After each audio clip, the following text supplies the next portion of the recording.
One thing I notice about my favorite albums, they always tell very eerie movie-like stories.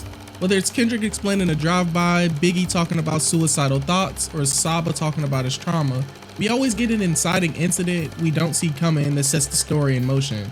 In today's album, it's no different. This one's more so like a psychological or drama thriller, so don't worry about any jump scares or suicides. But let's explore the process of Sampha's process to releasing his masterpiece, Process. Like what I did there? No, I've been gone for a little while, so I have 6 vinyls I want to give away for free with the next videos I'm going to be putting out. All you have to do is comment down below, and I will try to get back to you either in the comment section, on Reddit, or on Twitter, wherever I got your name from. If you think you might win, you might want to put your Twitter, because it is hard to get in contact with some of you people in the comment section on YouTube. Regardless, let's get right to the video. Plastic opens with a sample of Neil Armstrong as he takes his first steps on the moon. I'm gonna step off the limb. If you've seen any of my other videos, you guys know by now that I think the opening sets the tone for the rest of the album. This one embodies the great saying, great things have yet to come, while simultaneously foreshadowing the anxiety that comes with taking those great steps. Creators can definitely relate to this. It's always hardest to get started. The rest of this song is foreshadowing too. In the pre-chorus, Sampha is blinded by the bright lights, but not in a negative way. Though young Sampha had experienced some traumatic events, he continued to work on his craft. After his father's passing and his brother's disability, Sampha collaborated heavily with a group called SBTKRT. I'm not sure if you're supposed to say that all together, but this gained him some clout in the hip hop and music industry from heavy hitters like Frank Ocean, Solange, Kanye, and even Drake. I'm not gonna lie, I'm not the biggest Drake fan, but this is the 3rd video I've done where Drake appeared very early in a hungry artist's career, so shout out to him. But this newfound popularity has been on Sampha's mind. He continually repeats lines, clearly showing some anxiety on top of the sorrow he's feeling with the events that have happened in his life. The rest of the track, he takes his time to prepare you for what's to come. With short one-liner, he keeps telling us how it's affecting him. You touch down in the base of my fears. Houston, can you hear me now? Can you hear me now? You dare to know what Scarecrow hears. It's like outer space in his ears. Keeping the space theme alive while clearly explaining how he feels metaphorically. If you can't tell, Sampha feels alone. He's lost 2 important figures in his life and wants to be heard, but there's no sound in an empty space.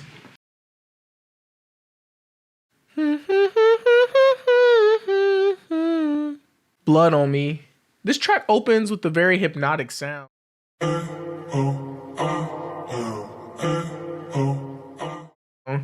know that part of the movie where it feels like we can see there's something wrong, but the main character doesn't see it or isn't fully aware? In this case, Sampha sees it, but right after the noise stops. Gray hoodies, they cover their heads. I can't see their faces. Can't see. I see this as him being paranoid, not because he knows what's coming, but what can happen. This is emphasized in the music video where we see Sampha running from wild dogs. We aren't given a location or even where he's running from, but we can tell he's disoriented. When Sampha finally falls and the hounds catch him, they pass him by and stop and eat the meat that's right in front of him. In the interview, Sampha describes it as your mind wakes up before your body, and you have to find the energy to jolt yourself awake. You become paralyzed by this imagery wall of guilt you've built. I wouldn't say he's specifically talking about dogs or guilt though. Funny enough, he's describing the Jungian concept of shadow or shadow psychology. In short, the hidden dark side of our personality hide within our shadows, and we can't return to self until we address said issues. If we don't, it'll trail behind you, similar to a shadow. In my opinion, Sampha acts as himself in the video running away from the dogs, his shadow. He doesn't address these issues or traumas that have attached themselves to him, but he inevitably accepts his fate when he falls and the dogs chase him. Even though they weren't actually chasing him, I still think that's him accepting his fate, but you guys can tell me if I'm stretching it or not. Cora Sings is probably the most emotional song on the album. In this song, Sampha sings from the perspective of his mother. If you didn't know, Cora, the name of the song, is a 21-string West African instrument. I'd say it's used to represent where he came from and also as a conduit for his mother's thoughts. Speaking for his mother, he tells us a lot of things we already know about good mothers. A mother needs her sons. Oh, she needs them near. Oh, we don't have to talk. I just need you here. But if you go away, please don't disappear. With a little research, I found that Sampha was moving in and out of his mother's home when she became sick. On top of his brother's newfound disability, he also had to handle his mother's cancer diagnosis while pursuing a musical career. His mother understood him leaving, but of course she wanted him to stay near. But Sampha is having a hard time dealing with it, turning to weed to help make things clear. Not trying to rhyme on purpose, but you know, the lyrics of the song. A mouthful of smoke really makes things clear. Sampha's contemplating everything that's going on, recognizing that his mother's been with him since a baby, but you know, she's sick and she may be gone sometime soon. He can tell her condition is getting worse, but of course he doesn't want her to leave, though she inevitably passes away, leaving Sampha by himself with his disabled brother and causing Sampha to leave us with an eerie outro. It's just me and the burning sun. It's just me, myself, and my gun, remembering the times.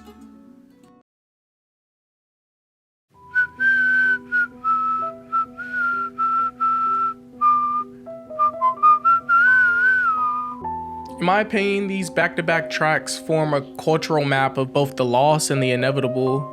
The piano is a bridge to a vivid memory of Sampha's childhood, while Cora seems to serve as a bridge to a more slippery notion of family trauma and his inevitable descent.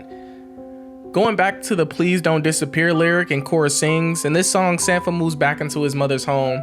Like the piano is used as a vivid memory of his father before he passed, and of course how he brought the piano that he sings about in this song. Some of the history I found about this piano is that his father bought it from an elderly neighbor as an alternative to TV. Sampha mastered it at a young age and now uses it as a way to escape different circumstances. I kind of wondered how people thought about this stuff like this now. You know, Michael Jackson's parents took a more direct approach in shaping his musical career, but I'm kind of curious how people think about his father using this as a, I guess, less direct way to stimulate his kids' minds. But regardless, this is what I believe is the best song on the album. I think it's the shortest song because it represents how little Sampha took time to grieve his mother's passing. In it, he points out how he couldn't cope or cry after her passing because he knew it was coming, but he still feels alone, only left with the piano he grew up with. I do want to point out Sampha's brother is still alive at this point, but he isn't mentioned directly in this song. Also showing how without the glue or his mother, their relationship is starting to dwindle. Following his mother's cancer diagnosis, Sampha looked after her in 2010. When the cancer returned in 2014, he returned to his home to look after her before she passed in 2015. This song acts as a tribute to his mother. He knew there was a possibility that she could pass, but of course he was surprised when it eventually happened. She was that key that was keeping him together and in check, but now that he's alone and free to run by himself, he knows that he's going to go down a different route.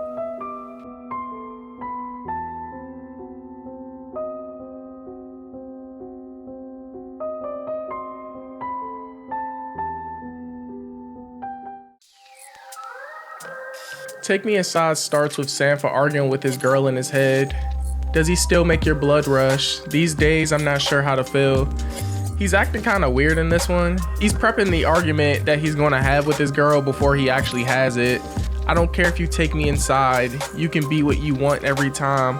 And I know it's hard to find the mind to say you do. I don't have too much to say about this song, but it's the calm before the storm. He's struggling with letting his girl inside, probably because of his past trauma, and from what I can see, he's trying to search for his freedom, but can't find it because it's not something you can actually see. By the end of the song, he's questioning if the argument is even worth it, wondering if something's actually wrong or if he's searching for something he can't see. In Reverse Faults, he immediately admits he's wrong though. Luckily, Sampha explained these lyrics himself in one of the very few Sampha interviews. The fault being within me, in my head, that's also my body being the land and the fault being within me. Then I'm personifying the blame as this glass thing that I threw and it broke, and that symbolizes the blame wasn't theirs. Basically, Sampha self-evaluated and he notices the harm that he caused. The person he originally felt was the problem ended up not being the problem. Now he's evaluating what he did wrong. When he talks about pulling the brake pads though, he's not talking about killing himself, but just acting out of anger. He knows he can't get back with what he's lost, and now he has to deal with what he's caused, essentially the regret he's had after the incident. I'd consider The Descent. If you've ever seen The Black Swan, this is when Natalie Portman, the White Swan, begins to see herself as someone else, the Black Swan. Sampha's not seeing himself as the Black Swan yet, but he's figuratively and literally under his ex's spell. That regret he felt in Reverse Fault was because he broke up with his ex. I don't think we can blame her, but by the way he's singing, it seems like she put a curse on him and he's having trouble letting her go. By this time, I think Sampha's basically watching himself change, literally stating that he's flicking through the channels and how he's lost the signal. Clever metaphor about his struggle with his breakup. This descent in the spell is directly reflected in Timmy's prayer. In Timmy's prayer, Sampha's speaking directly to his ex, this time not demonizing her, but apologizing. The song starts with them chanting to her almost like she's a cult leader. Without the chorus, this song would have been extremely weird to me. It reads like he's sacrificing himself to her, but with the chorus, he's clearly burdening himself with the guilt he's had throughout the relationship. At this point, Sampha's lost his father, the relationship with his sick brother, his mother, and more recently, his girlfriend. All the loss has been weighing on him. This time, it's something he can control, but he still ends up with the same results. He begins to question his situation, even with his relationship with God. He expresses his sentiment in an interview with Light and Shade. You go through phases. I went through times of apathy, nihilism. Like, what is the meaning of this? Why is this happening? But also, it drove me to think more deeply about caring for people, altruism, just how interconnected we are in morality. It's different to feel your morality, to feel that one day it's going to end, and you know what I mean? The stress has made him question his religion and his moral principle. He begins to try to rekindle the relationship with his girl and with God, angry with himself about not taking advantage of talking to his family while they're still here. You know, remember earlier he left his mother while she was sick, not in a selfish way, but he was trying to work on himself. He takes accountability for the actions, admitting there's nowhere for him to go now. Nowhere for him to dig his way out. This reflection is enhanced in Incomplete Kisses. With fighting roadblocks at every turn, he finally decides to let everything out. Sampha's been struggling with anxiety and expressing the pain he's having throughout the entire album. When he finally decides to proclaim his fears, he notices if you deny others inside, it gets harder to belong. He takes time to reflect on his past, attempted to see them from a different perspective. For his ex, he realized their relationship was a sinking house, and they were both too numb to do anything about it. We're weighing you down with every step. In this house we're sinking, but we're far too numb to really care. For himself, he's realized that he's blocking his own blessings and not acknowledging his own faults. He's had glimpses of success working with Drake, Kanye, and Solange, but with all the trauma, he's held himself back until he decided to step out and put in the work. Don't let your mind hide your story, because if you deny others inside, it gets harder to move along.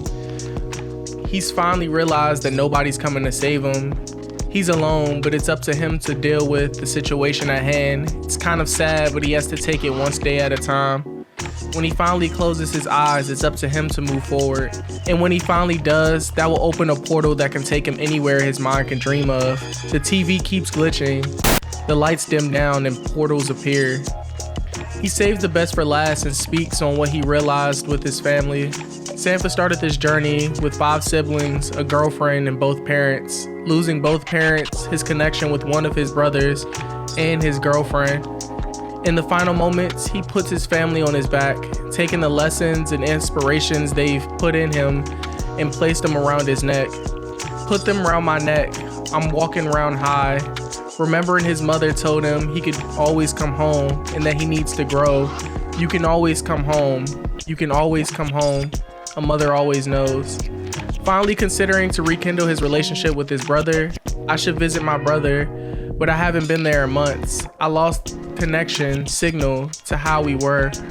Overall, he's still stuck by his family's issues and hung by his family ties. He looks at the future and seems somewhat hopeful, ending with an open-ended question: what should I be? Embracing the endless possibilities there are. Overall, this was a story about Sampha losing a lot of people in his lives and basically learning how to deal with those issues. He's not perfect, but at the end, he finally, takes accountability which kind of helped him get to the point that we're at now, where he can actually release an album and speak on these things that he's been dealing with.